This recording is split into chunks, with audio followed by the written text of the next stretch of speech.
Hello dear students, कैसे हैं आप। तो आज अपन जो ठोस अवस्था है उसका लेक्चर नंबर 2, पहला लेक्चर बहुत ही छोटा था। आज अपन कवर करेंगे क्रिस्टलीय तथा अक्रिस्टलीय ठोसों में क्या अंतर है। ठीक है, तो चलो स्टार्ट करते हैं। लास्ट वीडियो लेक्चर मैंने बताया था ठोस दो प्रकार के होते हैं। ठोसों के अंदर जो अवयवी कण होते हैं इनके बारे में आप जरूर ध्यान रखना। ठोस किससे मिलकर बने होते हैं? अवयवी कणों से। और अवयवी कण हमारे परमाणु हो सकते हैं।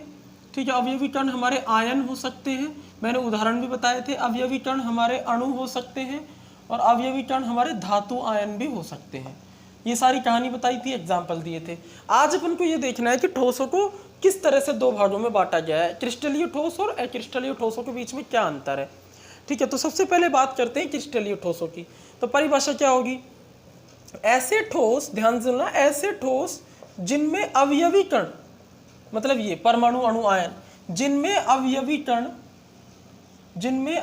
कण नियमित दीर्घ परासी व्यवस्था में होते हैं। नियमित दीर्घ परासी व्यवस्था, समझ रहे हो? नियमित होते हैं और दीर्घ परासी व्यवस्था में पाए जाते हैं।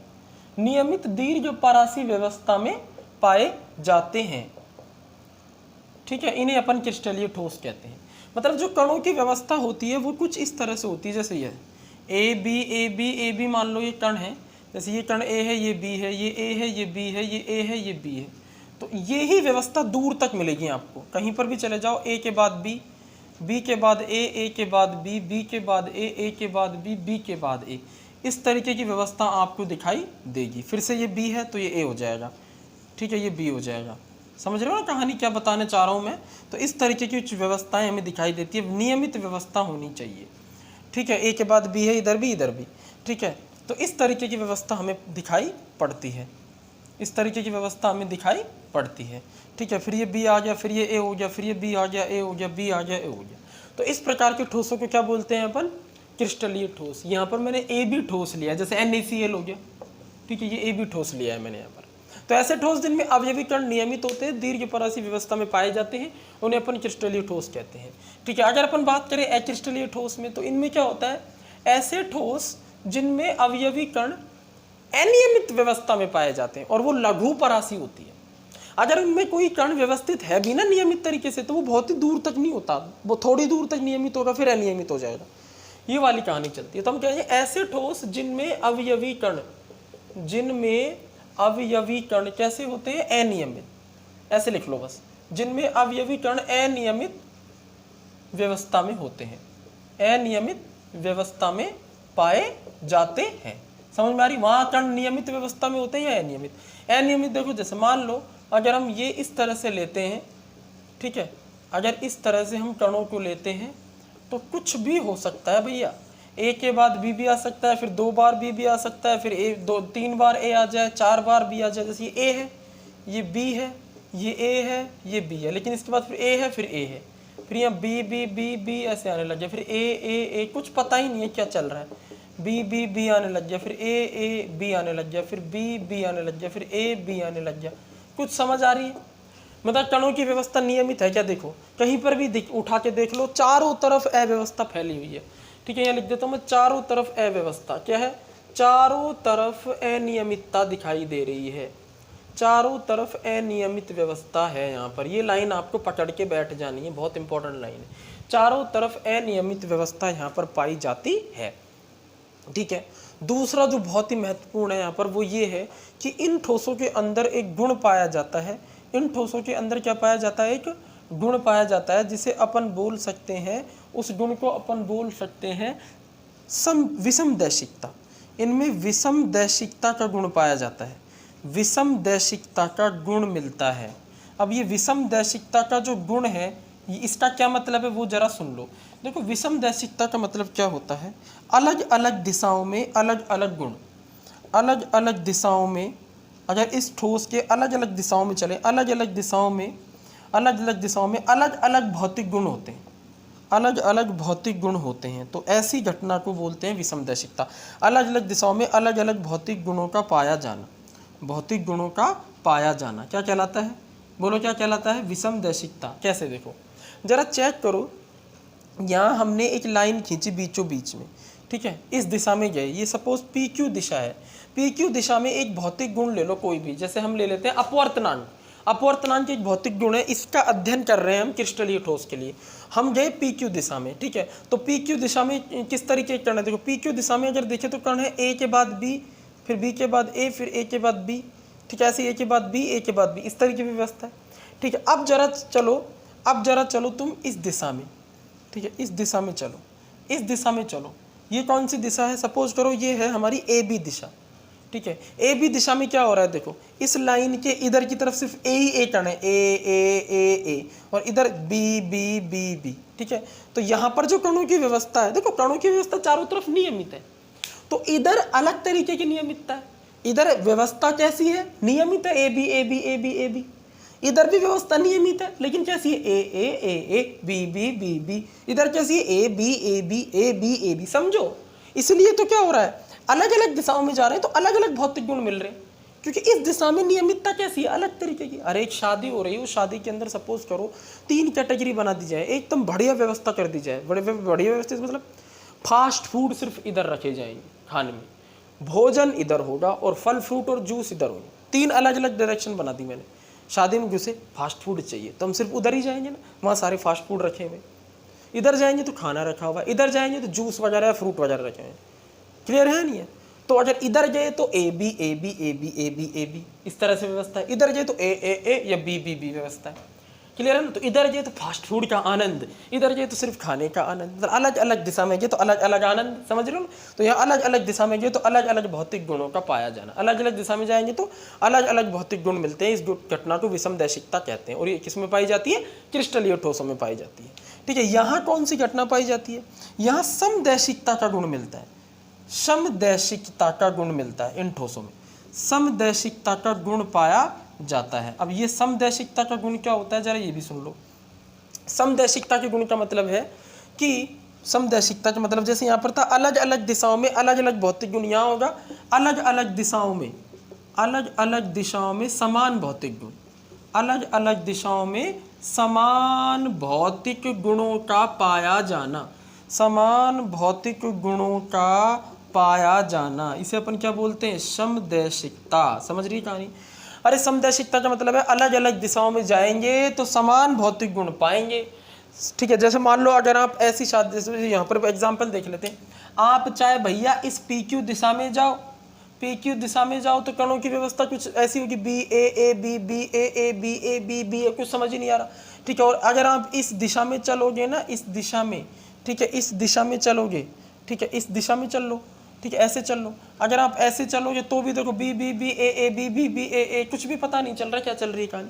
किसी भी दिशा में जाओ कणों की व्यवस्था कैसी है, चारों तरफ अनियमित है। मैंने बताया था ना, इस लाइन का मतलब बहुत इंपॉर्टेंट है, चारों तरफ व्यवस्था अनियमित है, मतलब चारों तरफ ही अनियमितता दिखाई देगी, आप कहीं भी चले जाओ। तो इसलिए चारों तरफ जब जाएंगे, किसी भी दिशा में चले जाओ, भौतिक गुण एक जैसे आएंगे, अनियमितता चारों तरफ एक जैसी है। जैसे किसी शादी में चले गए, ठीक है, तो किसी भी दिशा में जाओ खाना भी है, किसी भी दिशा में जाओ फास्ट फूड भी मिल जाता है, खाना भी मिल जाता है, फ्रूट भी मिल जाता है। कुछ समझ ही नहीं आ रही, मिक्स सी हो रही है चीज़ें, मिक्स सी हो रही है।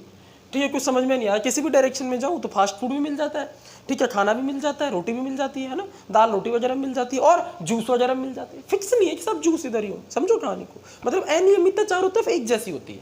तो इसीलिए समदैशिकता का गुण है। आप अपवर्तनांक का अध्ययन इस ठोस के लिए, अगर एक अक्रिस्टलीय ठोस है तो उसके अपवर्तनांक का मान जिस डायरेक्शन में आप देखोगे उसी डायरेक्शन में सेम मिलेगा, जबकि यहाँ अलग अलग मिलेगा। ये बहुत ही महत्वपूर्ण है। ठीक है, थर्ड देखो, तीसरा इसमें अपन इन ठोसों को क्या कहते हैं, वास्तविक ठोस। क्या कहते हैं इनको, वास्तविक ठोस कहते हैं। इन्हें अपन वास्तविक ठोस कहते हैं, रियल सॉलिड कहते हैं। रियल में ये ठोस होते हैं, ठीक है, और इनको अपन क्या कहते हैं, आभासी ठोस। मतलब ये ठोस जैसे होते हैं लेकिन रियल ठोस नहीं होते। आभासी ठोस या जमे हुए द्रव या अतिशीतित द्रव कहते हैं। क्यों कहते हैं जरा मैं बताता हूँ। अतिशीतित द्रव इनको क्यों कहते हैं, क्योंकि इनका गलनांक निश्चित नहीं होता, ये निश्चित गलनांक बिंदु पर नहीं जलते, ये एक पूरी रेंज में जलते हैं। प्लास्टिक इसका एग्जाम्पल है, प्लास्टिक पॉलीथीन वगैरह होती है, ये प्लास्टिक का डब्बा होता है, आप उसको गलाओ तो क्या होगा, बहने लगेगा, द्रव की तरह बहने लगेगा, इसलिए अतिशीतित द्रव है। और उनकी कोई रेंज, उनकी मतलब एक गलनांक बिंदु उनका निश्चित नहीं होता, एक पूरी रेंज होती है। जैसे प्लास्टिक 150 से 200 डिग्री के बीच में पूरा गल जाता है, ऐसा थोड़ी 150 पर ही जलता है, वो 150 पर जल के खत्म हो जाता है, उसके बाद ही 151 डिग्री सेल्सियस ताप होगा। ठीक है ना। ऐसी कहानी यहाँ होती है। यहाँ क्या होता है, गलनांक बिंदु निश्चित होता है। यहाँ क्या होता है, क्रिस्टलीय ठोसों का गलनांक निश्चित होता है। मतलब अगर किसी गलनांक निश्चित होता है, जैसे मैं एग्जांपल दूं नमक का गलनांक, NaCl क्रिस्टलीय ठोस है। NaCl ठोस जो है ना, NaCl ठोस का गलनांक बच्चों ये 801 डिग्री सेल्सियस होता है। 801 डिग्री सेल्सियस होता है। मतलब नमक 801 डिग्री पर गलना शुरू हो जाता है, और जब तक सारा का सारा नमक नहीं जल जाता तापमान 801 ही रहता है। मतलब निश्चित हो गया ना गलनांक, 801 रहेगा तब तक ही पूरा जलेगा। पानी है, पानी, बर्फ होती है, बर्फ भी क्रिस्टलीय ठोस है। ठीक है, बर्फ को आप गलाओ तो 0 डिग्री पर जलना शुरू हो जाती है। जब तक सारी बर्फ नहीं जल जाती तापमान 0 ही रहता है। उसके बाद जब जल के वो द्रव रूप में आ जाती है तब ताप बढ़ने लगता है 0 से 1, 2, 3, 10, 20 ऐसे। समझ में आ रही कहानी। तो इनका गलनांक निश्चित होता है। जबकि इनके गलनांक की बात करें तो इनका गलनांक निश्चित नहीं होता। इनका गलनांक निश्चित नहीं होता। तो क्या होता है फिर, निश्चित नहीं होता, निश्चित नहीं होता परंतु एक रेंज में होता है। मतलब ये एक बड़ी रेंज में इनका गलनांक होता है, एक रेंज में होता है, इसलिए ये बहते हैं। जैसे फॉर एग्जांपल प्लास्टिक के लिए अगर हम देखें तो प्लास्टिक का गलनांक रेंज क्या होता है, मैं आपको बता देता हूँ। प्लास्टिक का गलनांक रेंज 150 से 200 डिग्री होता है लगभग। कितना होता है, 150 पे जलना शुरू, मतलब जलने के मतलब 150 डिग्री आया तो पहले वो मेल्ट होना सा, पानी की तरह से बहने सा लगेगा। उसके बाद फिर धीरे धीरे तापमान बढ़ेगा, फिर वो थोड़ा थोड़ा जलने लगेगा, 200 पे जाके कहीं पूरा जलेगा। जबकि यहाँ 801 पर ही पूरा जल लेगा। तो इसी तापमान पर सारा नमक जल गया, मतलब निश्चित हो गया ना जलना। और यहाँ एक रेंज बनी हुई है, समझ रहे हो कहानी। तो ये इनके बीच में है चौथा अंतर। ठीक है, चौथा अंतर। अगर हम पांचवें अंतर की बात करें, ठीक है, देखो विषम, पहले अवयवीकरण निश्चित होते, नियमित व्यवस्था होती है, जैसे विषमदर्शिता का गुण बनता है। वास्तविक ठोस भी इनको कहा जाता है। इनके गलनांक भी क्या होते हैं, निश्चित होते हैं। बेसिकली ये 4 बहुत बड़े अंतर मैंने आपको बता दिए हैं क्रिस्टलीय और अक्रिस्टलीय ठोसों में। क्लियर है, ये 4 अंतर आप याद कर लो। बाकी तो 2-4 अंतर और भी आपको बुक में मिल सकते हैं, लेकिन ये 4 मेन अंतर है। ठीक है, नोट कर लो। चलो नोट कर लिया। अब अपन बात करते हैं क्रिस्टलीय ठोसों के प्रकार की। क्रिस्टलीय ठोस जो होते हैं इनको अपन ने 4 भागों में विभाजित किया हुआ है। ठीक है, तो हेडिंग लगा लो। अच्छा ऐसा क्यों, एग्जाम्पल, सॉरी देखो इसमें एक चीज़ और रह गई है, एग्जाम्पल की बात और रह गई। एग्जाम्पल की हम बात कर लेते हैं, जैसे NaCl हाइड्रोजन ठोस, ऑक्सीजन ठोस, ठीक है, बर्फ H2O आइस। अब तुम सोच रहे हो सर हाइड्रोजन ठोस, बिल्कुल हाइड्रोजन ठोस होता है। जमा दो हाइड्रोजन गैस को, जमा दो, पहले लिक्विड बनेगा, फिर उसको और जमा दो तो ठोस बनेगा। हम कमरे के तापमान पर जिन चीज़ों को गैस देखते हैं तो इसका मतलब ये थोड़ी वो ठोस नहीं हो सकती, ठोस भी होती है। और हम कमरे के तापमान पर जिन चीज़ों को द्रव देखते हैं वो जमती भी है। पानी द्रव होता है लेकिन वो जम करके ठोस भी बनता है और वो उबल के गैस भी बनता है। ऐसे हर चीज़ की यही होता है। हर पदार्थ ठोस भी है, द्रव भी है, गैस भी है, हम उसको कन्वर्ट कर सकते हैं। NaCl H2O2 H2O CO2 ठोस, कार्बन डाइऑक्साइड ठोस, ये सब इसमें आ जाते हैं ना। ग्रेफाइट हो जाता है इसमें, ग्रेफाइट। ठीक है, इसमें हीरा आता है, हीरा ठोस। इसमें Fe लोहा ठोस, गोल्ड ठोस, ये सब इसके एग्जाम्पल हैं। ठीक है, अगर इधर एग्जाम्पल की बात करें तो इधर देख लो, अक्रिस्टलीय ठोसों की बात करें तो इनके एग्जाम्पल बहुत ही महत्वपूर्ण है क्योंकि इनका वर्गीकरण आगे नहीं है। मैं आपको बता दूं क्रिस्टलीय ठोस दुनिया में सबसे ज़्यादा मिलते हैं। जो चीज़ सबसे ज़्यादा मिलती है जिसके बहुत सारे उदाहरण हो जाते हैं, फिर उसका वर्गीकरण फिर से करना पड़ता है। बहुत सारे उदाहरण हो गए तो उन उदाहरणों को पढ़ने के लिए फिर से वर्गीकरण की आवश्यकता पड़ती है, लेकिन यहाँ बहुत ही कम उदाहरण होते हैं तो वर्गीकरण की जरूरत नहीं है। हमें अक्रिस्टलीय ठोसों को हम उदाहरण लिख लेते हैं बिना वर्गीकरण के।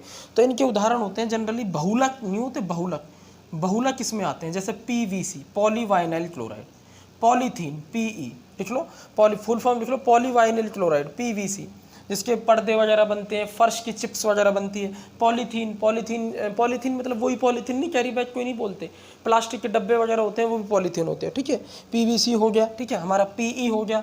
इसके अलावा हम ले सकते हैं ये हमारा रेजिन होता है, इसको ले सकते हैं। ठीक है, ये भी अक्रिस्टलीय ठोस का उदाहरण है। ठीक है, हम ले सकते हैं इसमें रेशा कांच भी इसी का उदाहरण है। ठीक है, अक्रिस्टलीय ठोस का ही उदाहरण होता है रेशा कांच। टेफ्लॉन ले सकते हैं आप। टेफ्लॉन क्या होता है, आपने वो वाले बर्तन देखे जिनके अंदर वो काला काला सा चढ़ा रहता है, परत चढ़ी रहती है। ठीक है, वो टेफ्लॉन की कोटिंग हम करते हैं, वो बहुलक होता है। उससे क्या होता है, नॉन स्टिकी पैन बोलते हैं जिसको, चिपचिपाहट खत्म हो जाती है, वो फिर खाने को चिपकाता नहीं है। टेफ्लॉन, रेशा कांच, PVC, PE, रेजिन, क्लियर है नहीं है। इस तरीके की चीज़ें इसमें आती हैं, बहुलक वगैरह आते हैं सारे अक्रिस्टलीय ठोसों के अंदर। क्लियर हो गया? तो ये है अंतर। तो अब आप हेडिंग डाल लो क्रिस्टलीय ठोसों का वर्गीकरण, क्योंकि ये सबसे ज़्यादा होते हैं दुनिया में, क्रिस्टलीय ठोस सबसे ज़्यादा होते हैं, क्योंकि रियल में सॉलिड तो यही है, ठीक है। इनका गलनांक भी निश्चित होता है, इनमें विषमदैशिकता का गुण भी पाया जाता है, ठीक है। एक अंतर वैसे तुम और लिख सकते हो इसमें, विदलन का गुण। क्रिस्टलीय ठोसों के अंदर विदलन का गुण पाया जाता है, जबकि इनके अंदर नहीं पाया जाता है। क्रिस्टलीय में विदलन क्या होता है, लिख लेना, इधर लिख लेना, इनमें विदलन का गुण पाया जाता है, इनमें नहीं पाया जाता। मैं बता देता हूँ विदलन का मतलब क्या होता है, ठीक है। देखो विदलन का मतलब होता है कि आपको एक चाकू दिया गया है और आपने क्रिस्टलीय ठोस को काटा, तो क्रिस्टलीय ठोस बिल्कुल दो बराबर सतहों में कटेगा, लेकिन अक्रिस्टलीय ठोस अनियमित आकारों में कट जाएगा, अनियमित आकारों में, ठीक है। तो इनमें विदलन का गुण पाया जाता है, दो नियमित सतह बनेंगी, चिकनी सतह बनेंगी, इनमें खुरदरी सतह बनेंगी। जैसे कांच है, कांच को काट के देखो खुरदरा सा बन जाएगा, ठीक है। तो इनमें विदलन का गुण नहीं पाया जाता। अब अपन बात करते हैं क्रिस्टलीय ठोसों के वर्गीकरण की। तो अपन हेडिंग लगा लेते हैं क्रिस्टलीय ठोसों का वर्गीकरण। क्रिस्टलीय ठोसों का वर्गीकरण। देखो क्रिस्टलीय ठोसों में अवयवी कण कौन कौन से होते हैं, परमाणु है, आयन है, अणु है, क्या है, इस हिसाब से क्रिस्टलीय ठोस 4 प्रकार के होते हैं। कितने प्रकार के होते हैं? 4 प्रकार के क्रिस्टलीय ठोस हैं, ठीक है। हम क्या करते हैं, यहाँ लिख देते हैं गुण उसका, और चारों को एक टेबल में वर्गीकृत कर देते हैं, ठीक है। यहाँ गुण आ जाएंगे, है ना। यहाँ पहला ठोस आएगा आयनिक ठोस। क्या आएगा? आयनिक ठोस। क्लियर है? पहला। 4 प्रकार के क्रिस्टलीय ठोस। आयनिक ठोस, इनमें कणों की व्यवस्था नियमित है, विषमदैशिकता का गुण है, विदलन का गुण पाया जा रहा है, गलनांक निश्चित है, इन्हें रियल में सॉलिड कहते हैं, ठीक है, वास्तविक ठोस होते हैं। आयनिक ठोस। दूसरा है धात्विक ठोस। दूसरा कौन सा है? धात्विक ठोस क्रिस्टलीय ठोसों में, ठीक है। तीसरा जो है वो है हमारा आयनिक ठोस हो गया पहला, दूसरा धात्विक ठोस। तीसरा हमारा है सह संयोजक या नेटवर्क ठोस। सह संयोजक ठोस, या इसका एक नाम और दिया हुआ है किताबों में, और वो है नेटवर्क ठोस। क्या बोलते हैं इसको? नेटवर्क ठोस। और जो लास्ट है ना, वो हमारा है आणविक ठोस। क्या है हमारा? आणविक ठोस। क्या है बोलो? आणविक ठोस। इस प्रकार से 4 होते हैं, 4 प्रकार के क्रिस्टलीय ठोस होते हैं। पहला गुण देखो, इन चारों में अंतर भी होता चला जाएगा। पहला जो हमारा गुण आता है वो है अवयवी कण, कि भैया कौन कौन से अवयवी कण होते हैं। तो आयनिक ठोसों की बात करें तो इनमें अवयवी कण होते हैं आयन। कौन कौन से? एक होता है भैया धनायन और एक होता है ऋणायन, ठीक है। चलो अगर धात्विक ठोस की बात करें तो इनमें होते हैं धातु धनायन, धातु धनायन। इसको अपन कर्नेल भी बोलते हैं, कर्नेल। कर्नेल को क्या बोलते हैं? धातु धनायन प्लस मुक्त इलेक्ट्रॉन, ये कण होते हैं इनमें। धात्विक ठोसों के अंदर क्या होता है? धातु धनायन, और उन धातु धनायनों के आवेश को उदासीन करने के लिए होते हैं मुक्त इलेक्ट्रॉन। अरे जैसे देखो Fe है, ध्यान से देखो, ये Fe है, ठीक है। तो Fe क्या होता है? Fe क्या होता है बताओ? Fe जो होता है वो Fe+2 में मिलता है और प्लस 2 इलेक्ट्रॉन। तो ये तो कर्नेल हो गए और ये इलेक्ट्रॉन हो गए, तो क्या होगा? Fe+2 Fe+2 Fe+2, इस तरह से होगा Fe+2 Fe+2 Fe+2, और बीच बीच में इलेक्ट्रॉन इलेक्ट्रॉन इलेक्ट्रॉन इलेक्ट्रॉन, ऐसे इलेक्ट्रॉन इस तरह से चलते रहते हैं पूरे क्रिस्टल में, ठीक है। तो धातु धनायन के कर्नेल और मुक्त इलेक्ट्रॉन से मिलकर बना होता है ये धात्विक ठोस। ये आयनों से मिलकर बना होता है, जैसे plus minus plus minus minus minus plus minus minus plus. नियमित व्यवस्था होगी क्योंकि क्रिस्टलीय ठोस है तो नियमित तो होगी, विषमदैशिकता का गुण भी होगा। क्लियर है? सहसंयोजक ठोस या नेटवर्क ठोस की बात करें तो इनमें होते हैं अधातु परमाणु। अधातु परमाणु होते हैं, अधातु परमाणु। कौन से परमाणु होते हैं? अवयवी कण कौन से होते हैं? देखो यहाँ धातु धनायन, यहाँ आयन, और यहाँ अधातु परमाणु। अधातु परमाणु जैसे फॉर एग्जांपल कार्बन का परमाणु, सिलिकॉन का परमाणु, एल्यूमिनियम का परमाणु, इस तरीके के परमाणु होते हैं, ठीक है, ठीक है। कार्बन का, सिलिकॉन का ज़्यादा एग्जाम्पल है। कार्बन के परमाणु जैसे हीरे में, हीरे में क्या होता है? कार्बन के 4 परमाणु ऐसे चतुष्फलक बनाते हैं, ठीक है। फिर इस तरह से फिर ये आगे 4 में कन्वर्ट हो जाता है, ऐसे इस तरह से carbon carbon carbon carbon carbon ही कार्बन चारों तरफ फैला रहता है, एक नेटवर्क सा बन जाता है, इसलिए इनको नेटवर्क ठोस भी कहा जाता है। आणविक ठोसों में होते हैं अवयवी कण, अणु, अणु होते हैं, ठीक है। जैसे फॉर एग्जांपल जल के अणु, इसका एग्जांपल जैसे बर्फ है, तो बर्फ में क्या होता है? जल के अणु ही अणु होते हैं, इस तरह से वांडरवाल बंदों से घिरे रहते हैं, ये सब। तो देखो पहला हो गया हमारे पास अवयवी कण, इनमें आयन होते हैं, धनायन ऋणायन, एग्जाम्पल जैसे NaCl वगैरह। धातु धनायन और मुक्त इलेक्ट्रॉन, धातु धनायन को कर्नेल बोलते हैं धात्विक ठोसों में, ठीक है। सहसंयोजक ठोस की बात करें तो अधातु परमाणु होते हैं, जैसे कार्बन हीरे में, आणविक ठोसों में अणु होते हैं। तो देखो अवयवी कण अणु हो सकते हैं, परमाणु हो सकते हैं, आयन हो सकते हैं, ये बताया था ना, अणु हो सकते हैं, परमाणु हो सकते हैं, आयन हो सकते हैं, धातु आयन हो सकते हैं। कहानी क्लियर हुई। सेकंड चीज है इन कणों के मध्य, अवयवी कणों के मध्य लगने वाला बल, कणों के मध्य लगने वाला बल, समझ रहे हो ना, कणों के मध्य कौन सा बल है, कणों के मध्य लगने वाला बल, कणों के मध्य लगने वाला बल कह दो चाहे बंद कह दो, बल भौतिक होता है, बंद रासायनिक होता है, इतना अंतर है।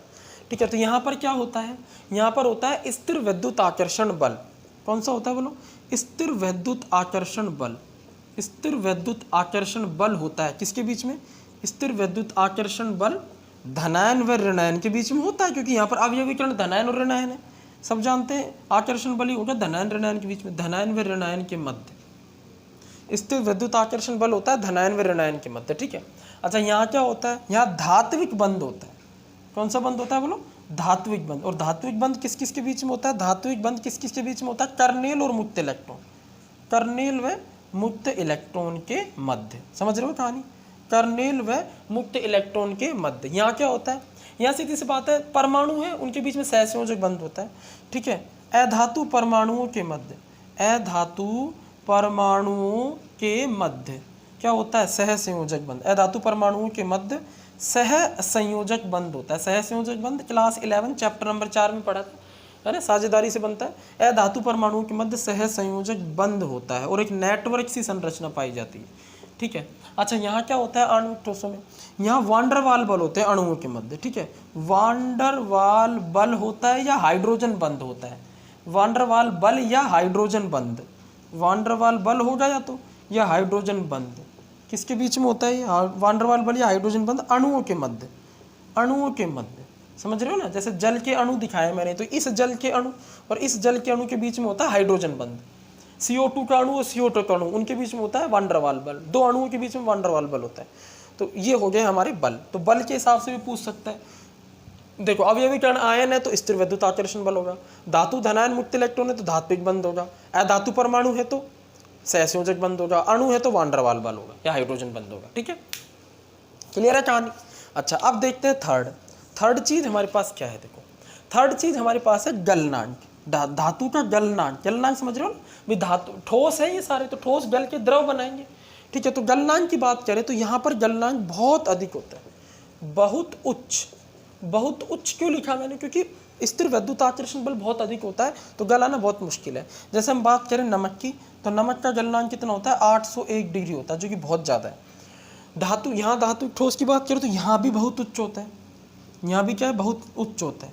कि कुछ एग्जाम्पल तो ऐसे होते हैं धातु ठोसों के कि इनका गलनांक आयनिक ठोस से भी ज़्यादा हो जाता है, बहुत उच्च होता है। जैसे लोहे का जो गलनांक होता है वो 1500 डिग्री के और 2000 के बीच में होता है। मतलब अलग अलग प्रकार के लोहे होते हैं, उनके लिए अलग अलग होता है, लेकिन आप ध्यान रखो 1500 डिग्री सेल्सियस होता है लगभग, तो बहुत ज़्यादा है। ठीक है, अगर हम बात करें नेटवर्क ठोस की, तो यहाँ पर एक एग्जाम्पल ऐसा है जिसका गलनांक जितने भी ठोस हैं दुनिया के उनमें सबसे अधिक है। लेकिन इसका मतलब ये नहीं है कि सहसंयोजक ठोस आयनिक ठोसों से बड़े हैं। मजबूती में आयनिक ठोस और धात्विक ठोस बहुत बड़े होते हैं। सहसंयोजक ठोस जो होते हैं ना वो उनसे छोटे होते हैं या सॉफ्ट प्रकृति के होते हैं। लेकिन एक अपवाद है इसमें, वह हीरा इस दुनिया का सबसे कठोर पदार्थ, सुन लो। ठीक है, और इसका गलनांक बहुत अधिक होता है। क्लियर है, तो यहाँ लिख सकते हैं अपन उच्च, परंतु उच्च तो है परंतु हीरे का सर्वाधिक, हीरे का बहुत अधिक, ऐसे लिख लो। हीरे का क्या होता है, बहुत है, 4500 डिग्री सेल्सियस से भी ज़्यादा होता है। ठीक है, हीरे का बहुत अधिक होता है। आणविक ठोसों की बात करें तो बहुत ही कम गलनांक होते हैं इनके, बहुत कम, क्योंकि वांडरवाल बल बहुत ही हल्का सा होता है, तुरंत टूट जाता है, तो तुरंत ये जल जाते हैं। जैसे पानी तुरंत जल जाता है, कार्बन डाइऑक्साइड तो गैस ही होती है, वो तो बहुत ही जल्दी जलेगी। ठीक है, ये सारी चीज़ें क्लियर है नहीं, बोलो सारी कहानी अब तक की। अब अपन बात करते हैं चौथी चीज, फोर्थ है हमारी चालकता का गुण। कौन सा है, चालकता का। मतलब ये अगर करंट को फ्लो कर सकते हैं या नहीं कर सकते। तो देखो आयनिक ठोसों की बात करें तो आयनिक ठोसों में आयन से तो चालकता का गुण तो होगा, परंतु ठोस अवस्था में नहीं होगा। ठीक है, ठोस अवस्था में क्या होता है, ये आयन्स बहुत अधिक पास होते हैं और प्रबल स्थिर विद्युत आकर्षण बलों से जुड़े रहते हैं, बंधे रहते हैं, तो ये आयन्स के द्वारा विद्युत का चालन संभव नहीं है ठोस अवस्था में।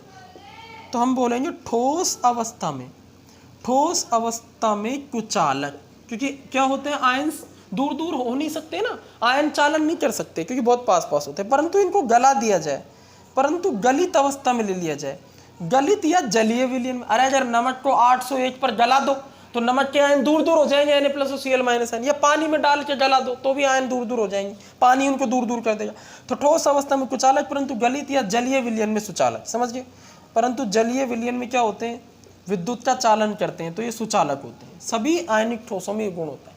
धात्विक ठोस किसी भी अवस्था में सुचालक होते हैं, क्योंकि इनमें हर वक्त मुक्त इलेक्ट्रॉन होते हैं विद्युत धारा का चालन करने के लिए।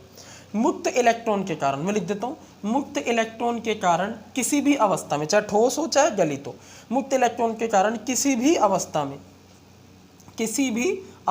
ये चालन करते हैं, किसी भी अवस्था में चालन कर सकते हैं, चालन करते हैं। तो ये सुचालक हुए, हमेशा सुचालक होते हैं, गुड कंडक्टर से, ठीक है। ये भी गुड है, पर ठोस अवस्था में चालन नहीं करते। सहसंयोजक ठोस की बात करें तो ये कुचालक होते हैं, सामान्यतः कुचालक होते हैं। कोई सा भी उदाहरण ले लो, कुचालक होते हैं। परंतु एक अपवाद है, अपवाद सारे यही हैं, समझ लो नेटवर्क में कुचालक होते हैं। परंतु ग्रेफाइट, आप सब जानते हैं, ग्रेफाइट में कार्बन 4 नहीं 3 इलेक्ट्रॉन से ही बंध बनाता है, कार्बन 4 नहीं 3 इलेक्ट्रॉन से बंध बनाता है, एक इलेक्ट्रॉन घूमता रहता है पूरे ग्रेफाइट के जालक में, ठीक है। तो कुचालक होता है, परंतु ग्रेफाइट सुचालक होता है। परंतु ग्रेफाइट कैसा होता है, सुचालक होता है। आ रही कहानी समझ में। और ये भी कैसे होते हैं, लगभग सारे कुचालक ही होते हैं, क्योंकि अणुओं के मध्य जो है इलेक्ट्रॉन होता है, अणु जो है वो सहसंयोजक बंधन जुड़े हुए, अणुओं के मध्य इलेक्ट्रॉन का चालन संभव नहीं होता। तो ये भी सारे एग्जाम्पल कुचालक ही होते हैं, ऐसे समझो, ठीक है या नहीं है, बोलो। कहानी क्लियर हुई या नहीं हुई, ठीक है। इसके बाद हम एक चीज़ और देख लेते हैं, ठीक है, और वो है मजबूती। मजबूती की बात करें तो कौन आगे है, ठीक है। आयनिक ठोस बहुत मजबूत होते हैं, बहुत मजबूत होते हैं, परंतु ये भंगुर होते हैं, बहुत मजबूत परंतु भंगुर। भंगुरता का मतलब क्या होता है, देखो, हथौड़े से चोट मारती बिखरना, ये भंगुरता है। आप ठोस के ऊपर हथौड़े से चोट मारो और वो बिखर जाए, तो ये गुण इनके अंदर पाया जाता है। क्लियर है नहीं है, परंतु इनमें नहीं पाया जाता। ये भी मजबूत होते हैं, बहुत मजबूत हो सकते हैं, भी मजबूत परंतु भंगुर नहीं, ये ध्यान रखना, ये भंगुर नहीं होते। मतलब अगर लोहे को तुम हथौड़े से पीटोगे तो टूटेगा नहीं, मतलब बिखरेगा नहीं, समझ रहे हो ना। अगर हम सहसंयोजक ठोस या नेटवर्क ठोस की बात करें तो ये हीरो को छोड़ दे तो नॉर्मल लिखेंगे, सामान्य होते हैं, सामान्य मजबूत। परंतु अपवाद हीरा है, वो सर्वाधिक मजबूत। और ये मृदु होते हैं, एकदम मुलायम या मृदु होते हैं, ठीक है। और लास्ट है हमारे एग्जाम्पल की बात, एग्जाम्पल या उदाहरण। अगर हम उदाहरण, दिख रहा है ना बोर्ड, बराबर से दिख रहा है, चलो दिखलाई पड़ रहा है बोर्ड। लास्ट उदाहरण, आयनिक ठोस NaCl, KCl, समझ रहे हो, NaCl हो गया, KCl हो गया, ठीक है, MgCl2 हो गया, AlCl3 हो गया, ये सब इसमें आ जाते हैं। क्लियर है। अगर हम बात करें धातु, जेड जिंक क्लोराइड हो गया, बहुत एग्जाम्पल है, ठीक है। एक देखो, इसकी पहचान है, आगे वाला धातु धनायन, पीछे वाला अधातु ऋणायन, एक धनायन एक ऋणायन होता है। धातु ठोस में सभी धातु होते हैं, लोहा धातु, कॉपर धातु, गोल्ड धातु, सिल्वर धातु, ठीक है, जिंक धातु, ये सब उदाहरण आ जाते हैं। सहसंयोजक ठोस में हीरा आ जाता है, बार बार हीरा, ग्रेफाइट, ठीक है, फुलरीन, ये सब उदाहरण आते हैं। समझ में आ रही कहानी, हीरा आ जाता है, ग्रेफाइट आ जाता है, फुलरीन आ जाता है, क्लियर है। इसके अलावा इसमें क्वार्ट्स आ जाता है, ALN आ जाता है, एल्यूमिनियम नाइट्राइड, ठीक है, सिलिका आ जाता है, सिलिका होता है SiO2, ठीक है, ये सब उदाहरण होते हैं। सिलिका, SiO2, ALN होता है। आणविक ठोस में अणु जितने भी हैं, जैसे H2O आणविक ठोस है, कार्बन डाइऑक्साइड शुष्क बर्फ बोलते हैं, ठीक है, हाइड्रोजन आणविक ठोस है, ऑक्सीजन आणविक ठोस है, नाइट्रोजन आणविक ठोस है, समझ रहे हो ना, P4O10 आणविक ठोस है, PCl5 आणविक, बहुत सारे एग्जाम्पल लिखे जा सकते हैं। क्लियर है। तो ये था बच्चों आज का टॉपिक, क्रिस्टलीय ठोसों का वर्गीकरण, क्रिस्टलीय तथा अक्रिस्टलीय ठोसों में क्या अंतर होता है। क्रिस्टलीय ठोस सर्वाधिक एग्जाम्पल पाए जाते हैं इसके, इसलिए इसके वर्गीकरण की फिर से जरूरत पड़ती है, और ये 4 प्रकार के होते हैं। Thank you very much.